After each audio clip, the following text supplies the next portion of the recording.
savez, quand je prends la voiture, je prie toujours, je dis Seigneur, déjoue les plans de l'ennemi, et j'ai bien fait de prier ainsi parce que sur l'autoroute ce matin, il y a eu un accident, mais il y a la voie du milieu qui était libre, il y avait 2 voitures sur la gauche, un camion sur la droite. Est-ce que vous imaginez si le camion s'était mis, d'accord? Et donc là, les anges m'ont permis, à mon épouse et moi, de passer pour être avec vous, et je remercie Dieu. Oui, je suis content d'être avec vous. C'est vrai que je ne suis pas un invité, hein. Je suis un peu vous êtes mes frères et sœurs. Nous avons commencé hier soir par la guérison du cœur. Quels sont ceux qui n'ont pas pu écouter le message hier soir? Je ferai cet après-midi un petit raccourci. Je pense que j'aurai le temps avec les 2 messages. Un petit raccourci parce que vraiment je voudrais que vous puissiez entendre ce petit résumé. Le message de ce matin va un peu nous secouer, n'est-ce pas? Ne le prenez pas mal, parce que je vous aime et je veux que nous montions tous ensemble. Je ne veux pas qu'aucun de nous ne puisse ne pas monter. Alors, si ça secoue un peu, c'est par amour, n'est-ce pas? C'est par amour, et je voudrais vraiment vous revoir cet après-midi. Je pense que il ne doit plus neiger, qu'on puisse être comme ça ensemble, un peu de chaleur. C'est vrai que le Zoom, d'ailleurs je salue aussi ceux qui sont sur le Zoom et qui n'ont pas pu venir, mais quand vous vous mettez du côté du prédicateur, il a envie quand même d'être réchauffé par votre présence, voir l'expression de vos visages, l'émotion de vos visages et l'amour que vous avez pour votre sauveur. Il y a 2 thèmes très importants cet après-midi. Qui es-tu, mon fils? À 14h30. Et surtout le 2e thème, quand je l'ai préparé, j'ai été beaucoup touché. Tu as couvert ma honte, et nous allons parler de la puissance du pardon. Alors j'espère vous revoir cet après-midi.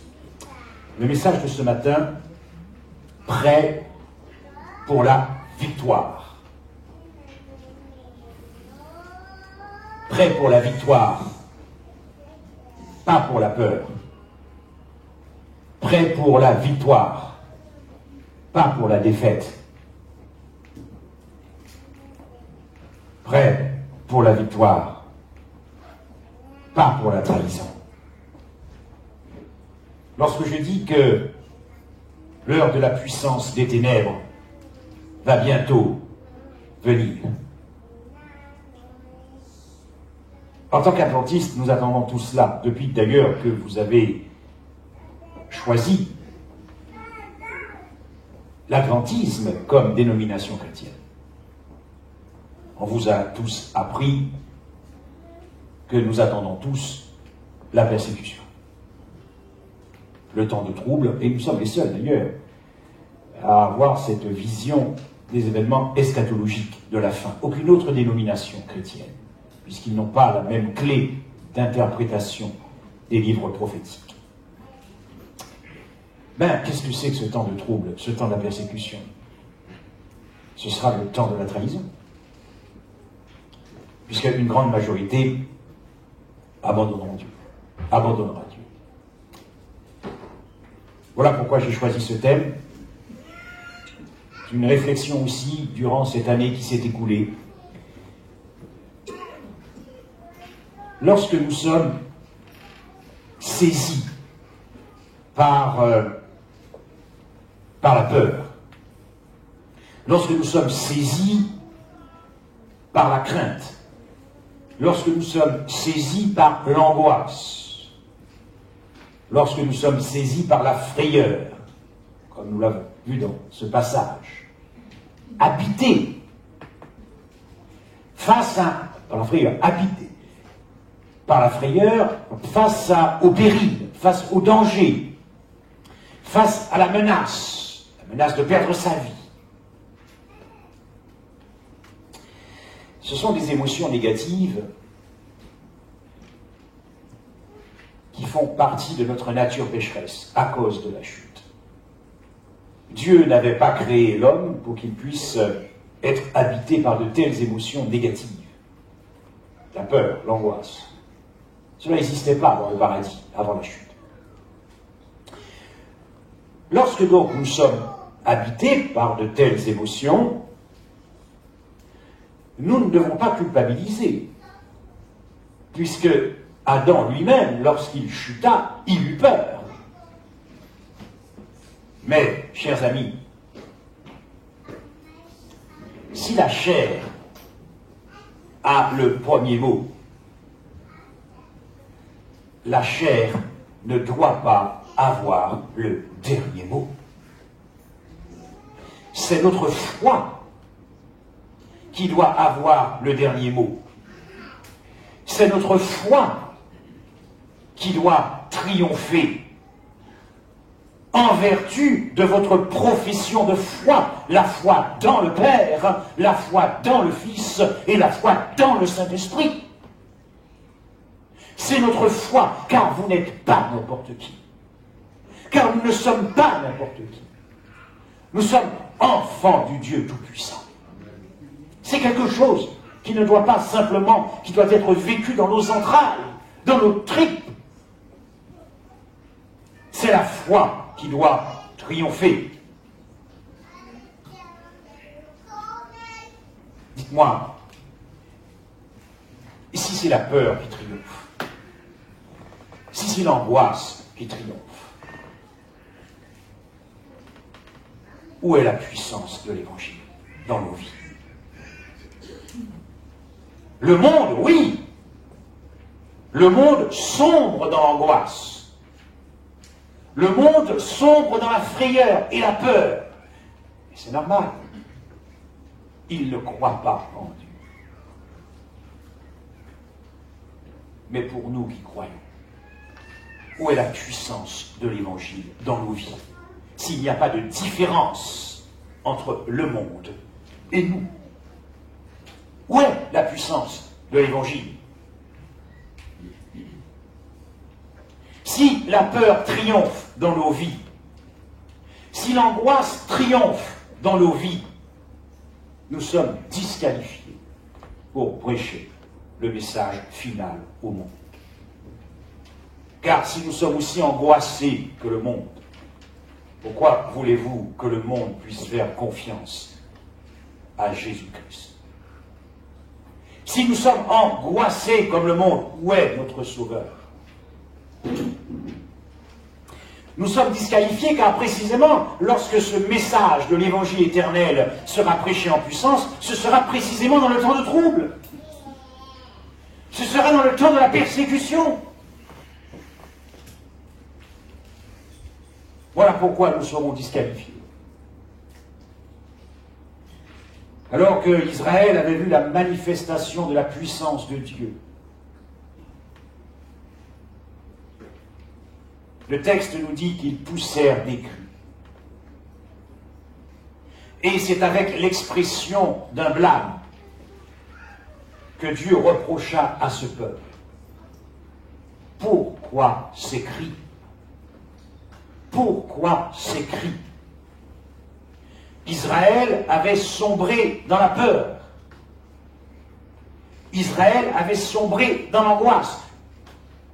Israël avait sombré dans une peur diabolique. Et une peur diabolique qui permet aux démons de prendre le contrôle de nos esprits pour nous pousser à abandonner la foi, pour nous pousser à renier la foi. En se nourrissant de nos émotions négatives, les démons utilisent de telles émotions en nous pour nous détourner de notre confiance en Dieu. Dans le Nouveau Testament, nous avons deux exemples. Sur cette barque, Jésus dort. Et voilà qu'une tempête diabolique, démoniaque, surnaturelle, surgit. Et nous avons les disciples qui s'agitent.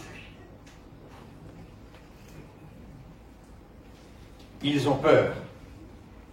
La foi n'a pas eu le dernier mot.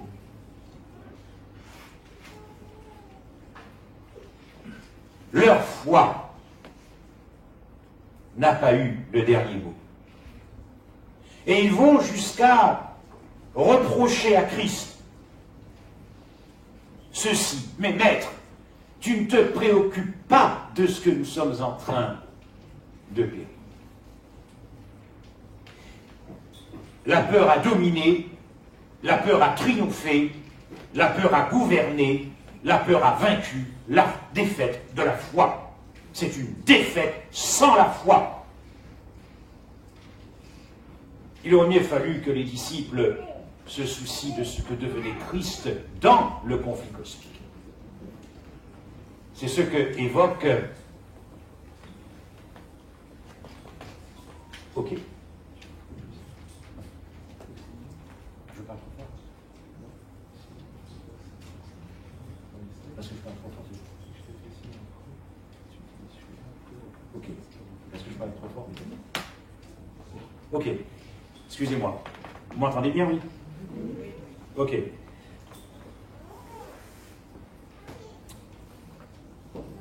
Alors que Dieu était dans ce bateau, les disciples eurent peur. C'est quand même terrible, notre nature pécheresse. Défaite, débat et déroute de la foi. Quant à Gethsémane, c'était le temps de la trahison. Tout avait bien commencé. Ce repas, enfin tout avait bien commencé, à part naturellement la trahison de Judas, le partage du pain, le partage du jus de raisin. Ils partent en chantant des cantiques, le mont des Oliviers, et là, tous l'abandonnèrent. Chers amis, ce qui s'est passé en 2020 devrait vraiment nous amener à une réflexion profonde. Où nous en sommes avec Christ? Le monde n'était pas préparé face à cette crise sanitaire mondiale, planétaire, universelle. Une crise mondiale où, sans doute, est-ce la première fois dans l'histoire des crises sanitaires où tout homme, toute femme, tout enfant, quelle que soit sa race, quel que soit le pays, quelle que soit sa tribu, quelle que soit sa langue, quelle que soit sa religion, était susceptible d'être frappé en même temps par ce virus sur toute la surface de la Terre. Je ne sais même pas s'il y a eu une île qui a pu être épargnée. L'impréparation du monde devrait nous faire réfléchir. Cette impréparation du monde à affronter une telle crise peut être soulignée par 4 ou 5 questions qui dévoilent cette impréparation. Lorsque cette crise a surgi, j'allais dire de nulle part, cette crise sanitaire, les premières questions étaient: où sont les masques? Comme signe d'une impréparation totale. Le monde. Puis après, où sont les tests? Et puis, lorsque la deuxième vague de cette crise est arrivée, cette impréparation peut être soulignée par cette question: où sont les lits d'hôpitaux? Où étaient les lits d'hôpitaux? Et puis après, où sont les vaccins? Et maintenant que nous sommes entrés, je ne sais pas s'il faut parler de troisième vague, fin de deuxième vague, je n'en sais rien, mais l'impréparation ici, c'est où sont les doses des vaccins et où sont les congélateurs. Tout ça pour vous dire que le monde n'était pas du tout préparé face à cette crise sanitaire. Le monde pense que ça ira mieux, que nous allons bientôt voir la sortie du tunnel. Mais ce n'est pas ce que nous enseigne l'Écriture.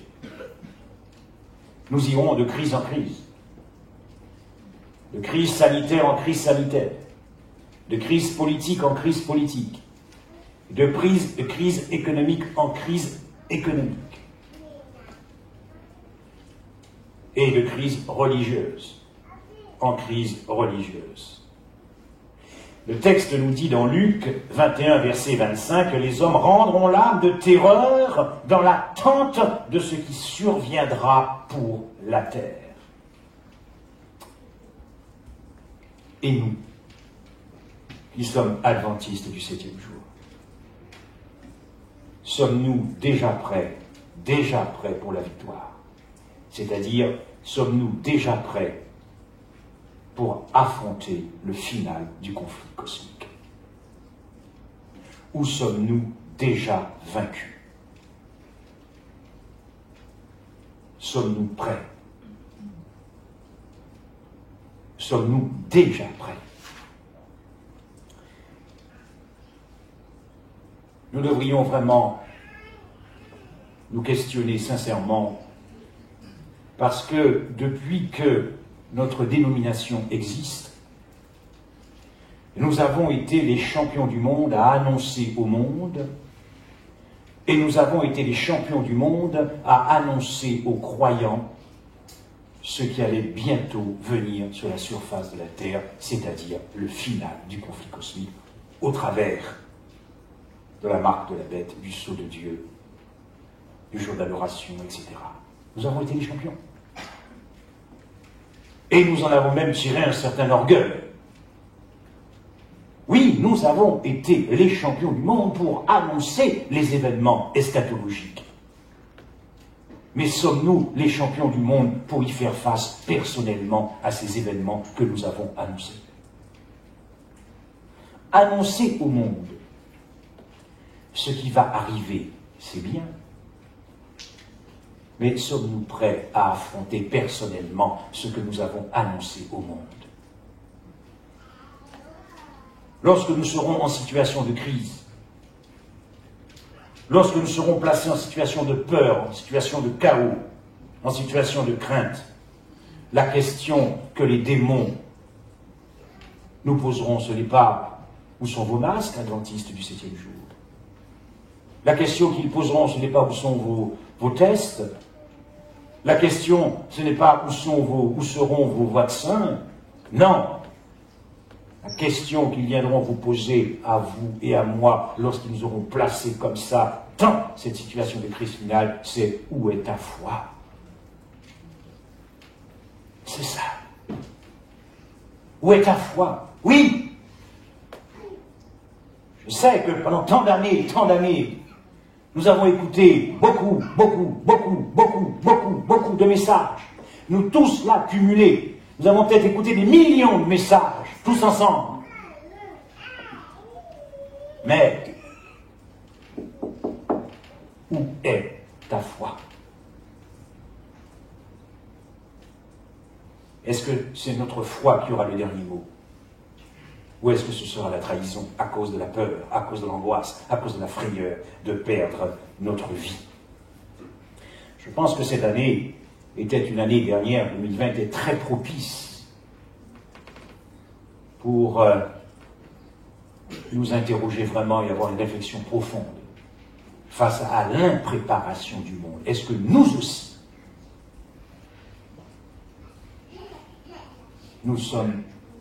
est-ce que nous sommes prêts ou est-ce que nous ne sommes pas prêts?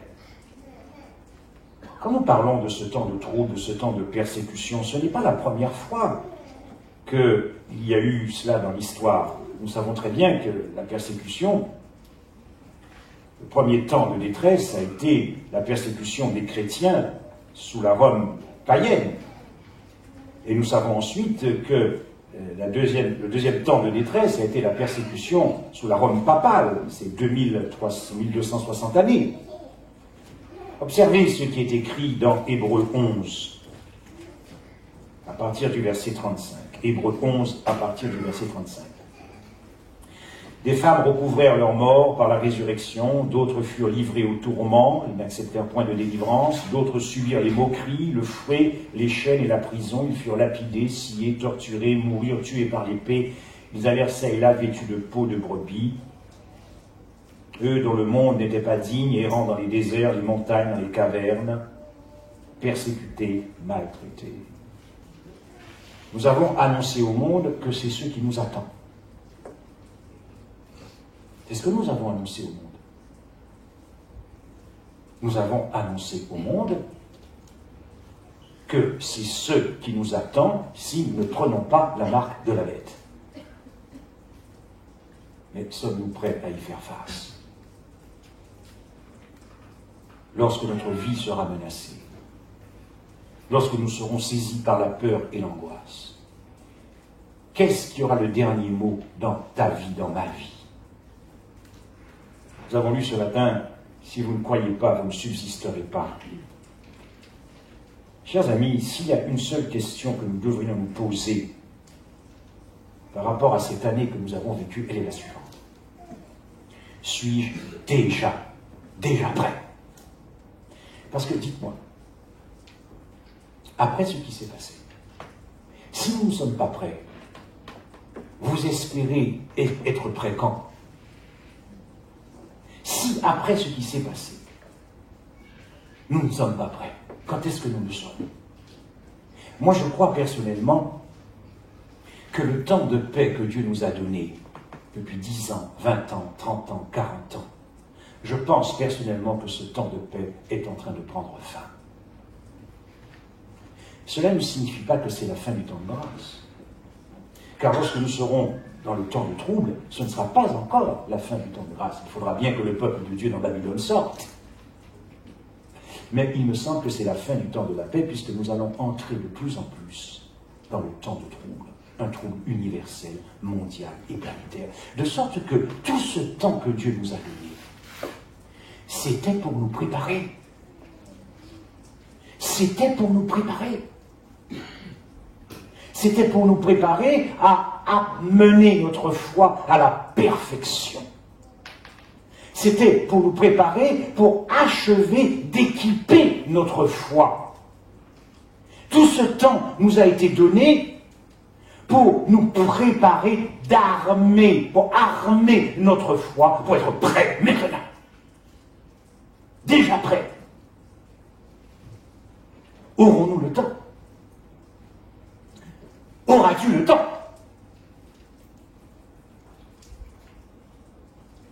10 ans, 20 ans, 30 ans, 40 ans. Vos pères, vos parents, adventistes, vos grands-parents, de génération en génération, ce temps nous avait été donné pour que nous puissions être prêts maintenant. Sommes-nous prêts déjà pour la victoire, ou sommes-nous prêts pour la trahison?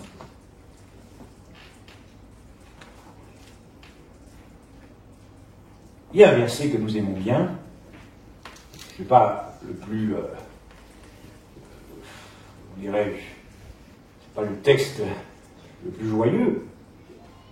Dans Apocalypse 13, verset 17, il est dit que ceux qui prendront la marque de la bête ne pourront ni acheter, ni vendre. Mais, quand vous avez lu ce texte des centaines et des centaines et des centaines de fois, quand vous avez fait des études bibliques sur ce passage, est-ce que vous vous êtes déjà posé cette question? Pourquoi Satan va-t-il nous attaquer sur le terrain de la faim? F-A-I-N. Est-ce que vous avez déjà posé cette question? Puisque nous serons privés, nous ne pourrons ni acheter ni vendre. Nous ne pourrons pas manger. Ni acheter ni vendre. Et nous serons peut-être errants dans les déserts, dans les cavernes, dans les montagnes. C'est ce qu'on nous a appris.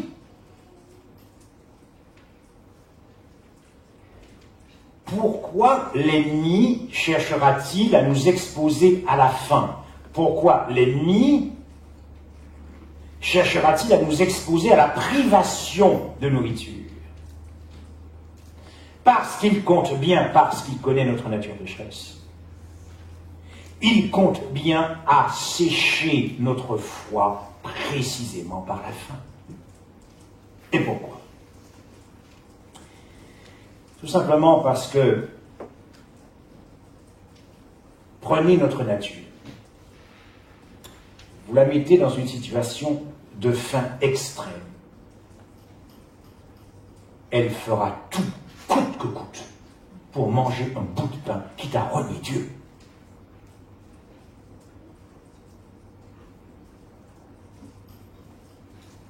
Vous allez peut-être trouver que je suis un peu excessif. Très bien. Dites-moi. Ésaü, le texte nous dit qu'il était fatigué, il avait faim. Il a cédé son droit d'aînesse pour un plat de lentilles. Il avait faim. Ok. Dans l'épisode, à l'époque du prophète Élisée, vous lirez ça, 2 Rois 6, 24 à 29, une famine extrême en Samarie. N'avez-vous pas lu que des mères tuaient leurs enfants pour les manger? Vous avez lu ça ou pas? Eh oui, 2 Rois 6, 24 à 29. Non, ça ne vous arrivera pas. Non. Non. Non, non, eux, c'est exceptionnel. Non. Lorsque vous mettez votre nature pécheresse dans une situation de faim extrême, l'angoisse de ne pas manger, cette nature, à cause de nos pulsions déréglées, de nos passions et à cause du péché, nous poussera, coûte que coûte, à manger un bout de pain, quitte à renier Dieu et à rejoindre les foules qui feront la queue pour obtenir des tickets d'alimentation pour manger, dussent-elles ces foules s'inféoder au système politico-universel de la bête. Dans les familles médiévales, on égorgeait les voyageurs pour manger. Ce n'était pas propre à Israël. Voilà pourquoi l'ennemi cherchera à nous exposer à la faim et à la privation de nourriture. Alors, qu'est-ce qui triomphera dans nos vies? Est-ce que ce sera la chair qui aura le dernier mot? Ou est-ce que ce sera notre foi? Prêt pour la victoire? Tout ce temps que Dieu nous a donné. Pourquoi? Votre foi triomphera de ce qu'elle s'est nourrie.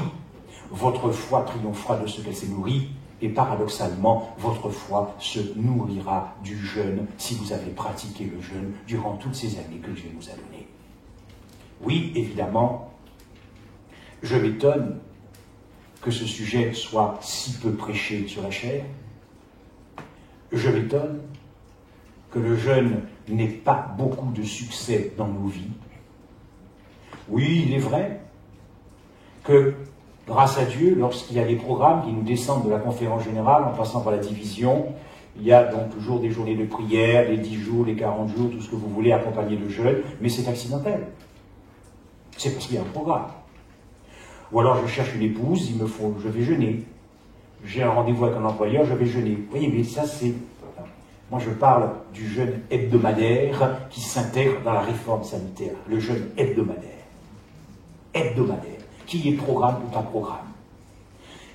Dieu nous a donné ces années de paix pour, par le Saint-Esprit, apprendre à pratiquer le jeûne et à supporter la faim. Parmi les bienfaits physiques et spirituels du jeûne, c'était aussi pour nous préparer à affronter ce moment où nous serons privés d'aliments. Lorsque nous ne pourrons ni acheter ni manger. Il est vrai que celui qui aura pratiqué le jeûne s'en sortira plus facilement que celui qui n'a pas pratiqué le jeûne. C'est une arme spirituelle pour affronter ce temps qui va bientôt venir.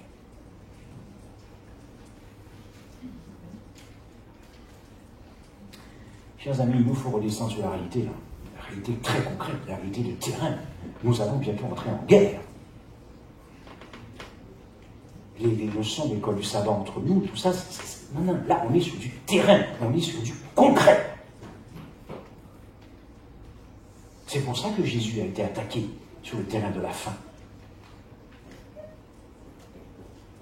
Satan pense qu'il va nous avoir tous. Je vais les empêcher de manger et vous allez voir ce que vous allez voir.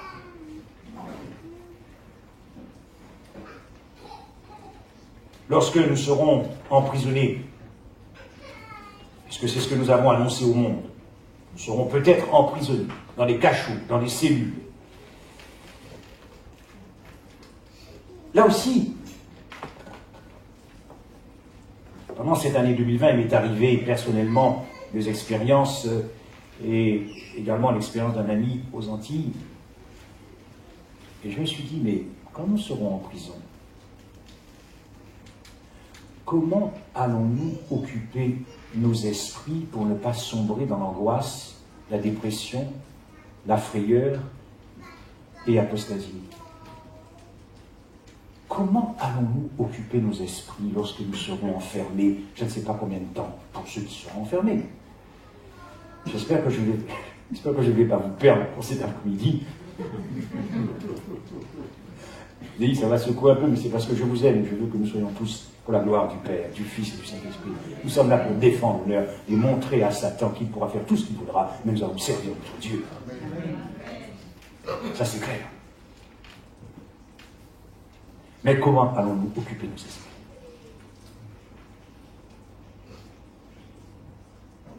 Vous savez, j'y ai pensé parce que actuellement, dans la maison, j'ai des toilettes, mais le problème c'est que si j'entre dans mes toilettes et que je ferme la porte, je ne peux pas ressortir. Donc quelquefois, je suis obligé d'appeler mon épouse, chérie, ou quand c'est elle. Bon. Donc maintenant on la comprend. Et elle était partie 4 jours voir sa famille, et je m'étais dit, mais si je reste 4 jours enfermé dans les toilettes,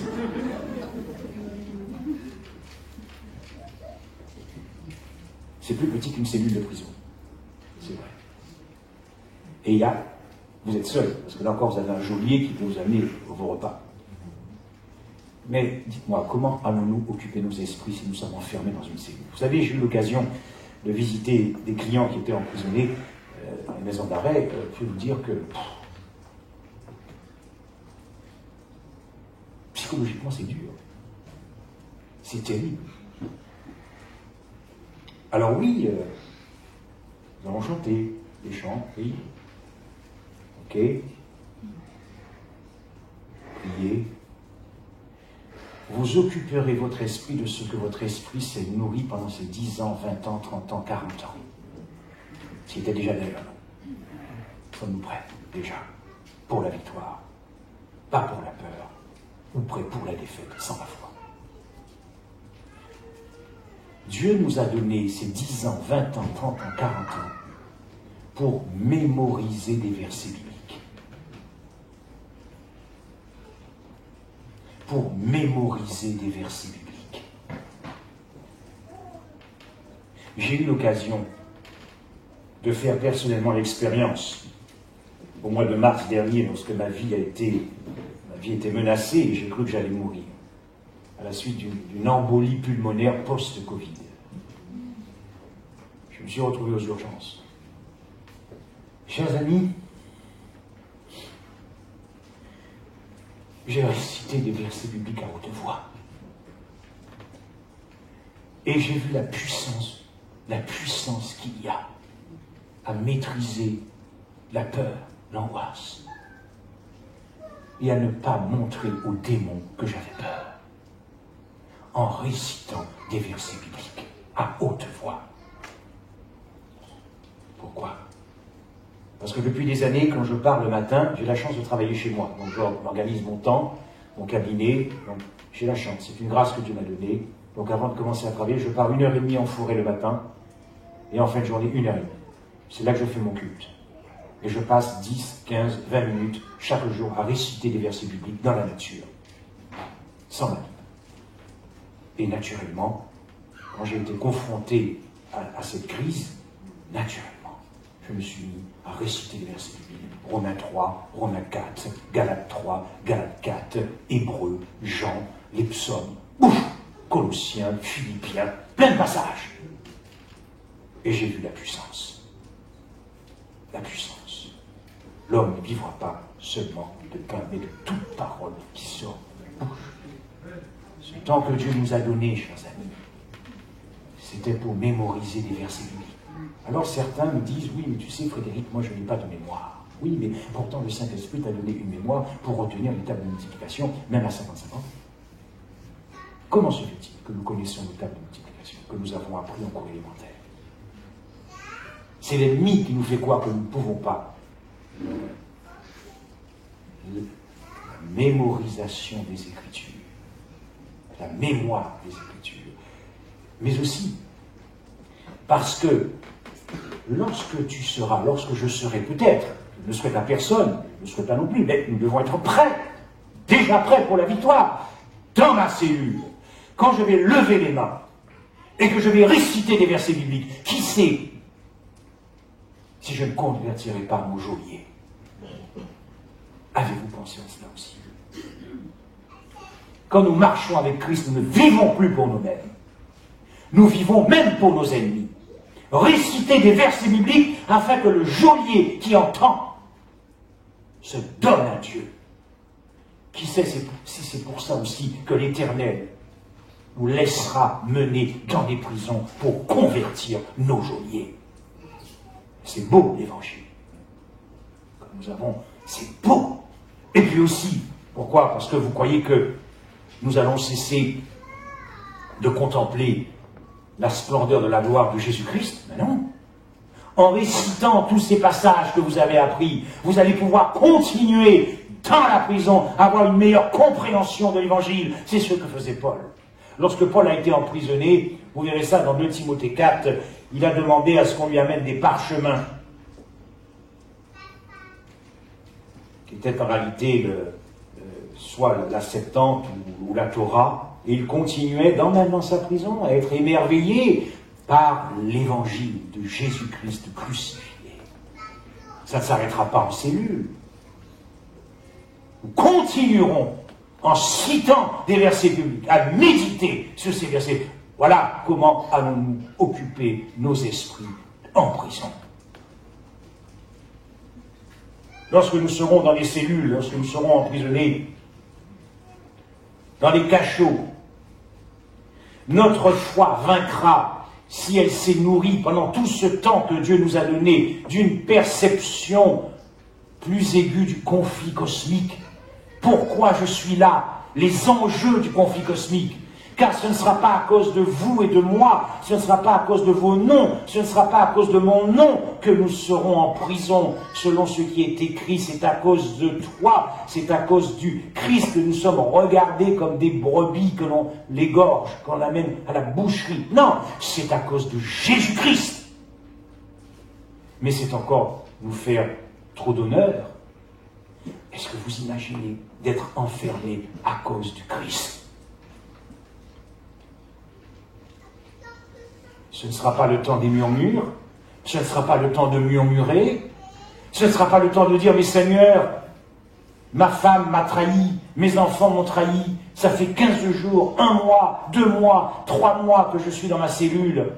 J'ai le sentiment du silence de Dieu, j'ai le sentiment de l'absence de Dieu, j'ai le sentiment que Dieu m'a abandonné. Si vous croirez, si vous croyez, vous subsisterez, dit la parole. » Non, ce ne sera pas le temps de gémir. Nous n'allons pas faire ce cadeau à l'ennemi. Ce ne sera pas le temps de murmurer contre Dieu, comme le firent Israël. Ce ne sera pas le temps de pousser des cris, mais ce sera le temps de louer Dieu et de chanter des cantiques pour sa gloire.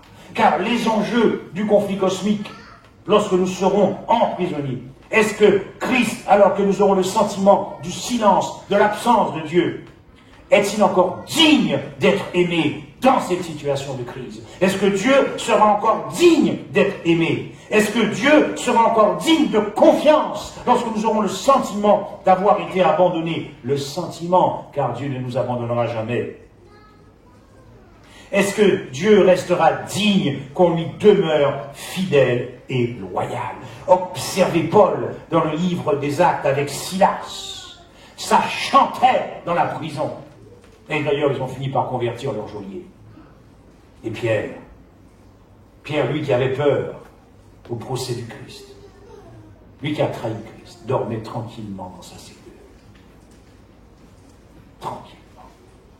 Non, ce ne sera pas le temps de gémir. Ce ne sera pas le temps de faire des reproches à Dieu, mais de lever les mains et de glorifier Dieu et de préserver et de sauver son honneur et sa réputation. Lorsque si nous avons pendant tout ce temps de paix bien compris les enjeux du conflit cosmique, notre foi triomphera. Pas la défaite sans la foi, mais prêt pour la victoire. Dans l'Apocalypse 12, verset 11, il est dit, ils l'ont vaincu à cause du sang de l'agneau. Qu'est-ce que cela veut dire? Ils l'ont vaincu. La clé de la victoire de notre foi, qui triomphera de ce qu'elle s'est nourrie pendant tout ce temps de paix. Une foi qui triomphe est une foi qui aura réapprécié chaque jour le sacrifice du Christ. Une foi qui sera passée par une réappréciation quotidienne du sacrifice du Christ est une foi qui est indestructible, qui est fondée sur le sacrifice du Christ. Cette foi qui se sera nourrie du Christ crucifié est une foi qui triomphera. Il n'y aura pas de défaite pour celui qui aura fait de la croix du Christ toute la motivation de sa foi, toute la compréhension de sa foi, toute la nourriture de sa foi. Le sang, parce que nous nous souviendrons de ce sacrifice et de tout ce que nous avons compris durant ce temps de paix qui nous a été donné. Parce que même en prison, ce qui dominera, c'est parce que nous serons bouleversés par ce sacrifice du Christ. Parce que le Saint-Esprit nous ramènera à l'esprit tout ce que nous avons appris des profondeurs de Golgotha. Et nous continuerons d'être bouleversés jusque dans l'éternité. C'est ce qui nous fera tenir. C'est ce qui me fera tenir. Car je me souviendrai du brisement de la famille divine. Je me souviendrai que cette famille divine, le Père, le Fils et le Saint-Esprit, cette famille divine s'est brisée, elle s'est cassée pour moi, pour toi. À cause du sang, ils l'ont vaincu, nous dit Apocalypse, à cause du sang. À cause du déchirement de la divinité, de la fracture, fissure, cassure, coupure. Une foi qui aura regardé à cela durant tout ce temps de paix triomphera de ce qu'elle s'est nourrie. Parce que un tel sacrifice aura laissé dans nos tripes, dans nos entrailles et dans nos âmes de profondes cicatrices. Parce que nous savons qu'à cause du sang du Christ, la mort n'aura pas de pouvoir sur vous et moi. Vous vous souviendrez, et je me souviendrai, que nous avons enseigné au monde que la première mort n'est qu'un sommeil, et que l'on revient toujours de son sommeil. C'est ce que nous avons enseigné. Pourquoi donc avoir peur de mourir si nous savons que nous ressusciterons en Jésus-Christ? Pourquoi aurons-nous peur? Non, à cause du sang. Nous n'aurons pas peur de perdre la vie, s'il le faut, pour la gloire du Christ, car nous savons qu'il ne nous laissera pas, parce que le tombeau est vide.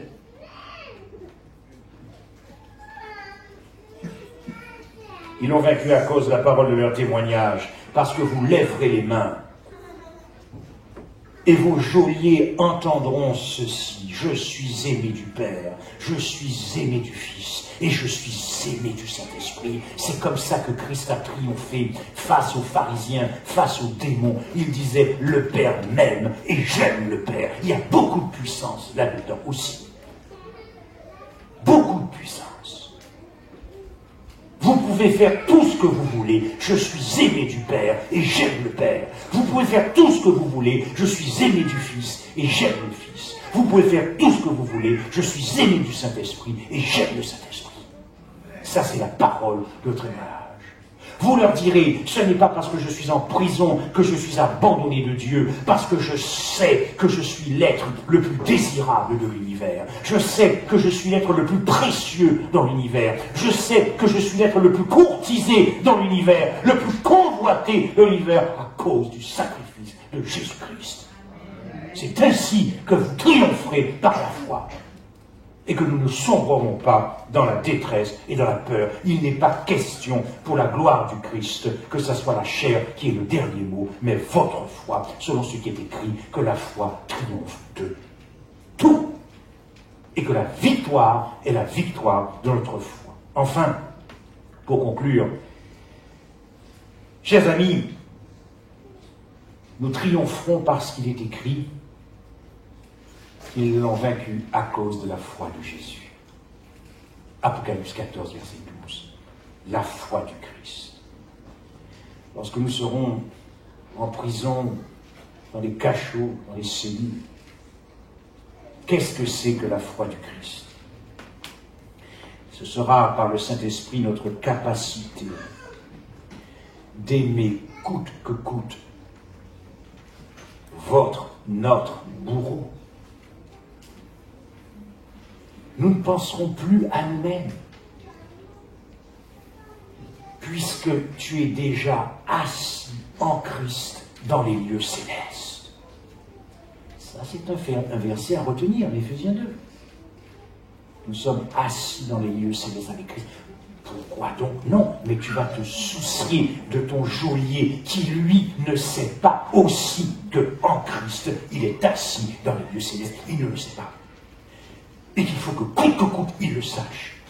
Avant qu'il t'exécute, il faut qu'il le sache. Donc c'est notre capacité à aimer nos bourreaux, coûte que coûte, et quoi que cela coûte. Ça s'appelle la foi de Jésus. Nous ne penserons plus à nous-mêmes, mais nous penserons à les sauver. Nous penserons à sauver nos geôliers. Ça s'appelle la foi du Christ. Et enfin, la foi de Jésus, ce sera notre capacité à espérer contre toute espérance. Chers amis, frères et sœurs, prêts pour la victoire, pas pour la peur. Amen. Amen. On se retrouve à 14h30. Nous allons peut-être, d'après ce qu'a dit le pasteur, pour clôturer, pour faire la semaine des 10 jours de prière, si nous pouvons peut-être prier 2 par 2, et je fais une prière finale, et ensuite la bénédiction. Donc levons-nous, est-ce que tout en respectant peut-être les distances, on peut prier, ou prier peut-être tout simplement individuellement, et puis je clôturerai par individuellement.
prions.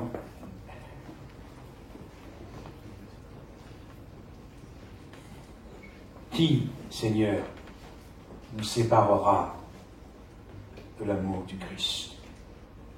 Sera-ce la tribulation? Sera-ce l'angoisse? Sera-ce la persécution, la faim, la nudité, l'épée, le péril? Et dans toutes ces choses, nous sommes plus que vainqueurs par notre Seigneur Jésus-Christ, qui nous a aimés. Car j'ai l'assurance que ni la vie, ni la mort, ni les anges, ni les autorités, ni les dominations, ni les choses présentes, ni les choses futures, ni la profondeur, ni la hauteur, ni aucune autre créature ne nous séparera de l'amour de Dieu manifesté en Jésus-Christ. Amen. Amen.